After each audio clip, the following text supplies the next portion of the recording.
लगातार 27 सालनि खां सिंधी रंगमंच जी सूंह खे सदाबहार बणाइण वारी सिंधी यूथ ग्रुप सिंधी नाटक प्रेमियुनि जे लाइ खणी आई आहे हिकु अनोखी सौगात। 1-2 बाबा गुडियाणे ॾे दानी जुदा न कर, 1-2 रिटर्न्स। ये सभई कामयाब सिंधी फिल्मूं ठाहींदड़ VTV जे बैनर हेठ पेश थी रहियो आहे पब्लिक डिमांड ते हिकु full length Sindhi comedy drama Mateli ज़ाल।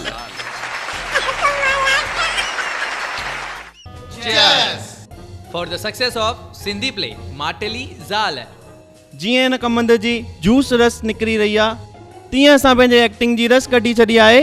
ज़रूरु ॾिसंदा 26 जनवरी माटेली ज़ाल। कमंद जी रस कला जो जस हिननि ते कान्हे कंहिंजो बि कोई वस। हाणे साईं हे सभु जमा थिया अथव हिकु हंधि, ज़रूरु कोई नओं नाटक कंदव। हा, सिंधी यूथ ग्रुप ऐं VTV जो नओं नाटक माटेली ज़ाल 26 जनवरी शाम जो 7 बजे VTV जे पारां सिंधु यूथ सर्किल ते नाटक माटेली ज़ाल।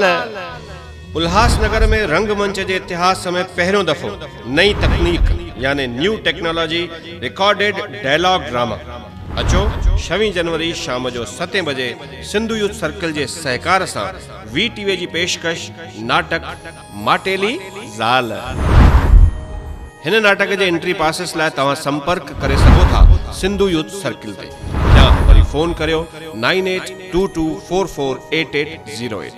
यादि रखंदा सिंधी मज़ाकी नाटक 26 जनवरी शाम जो 7 बजे माटेली ज़ाल।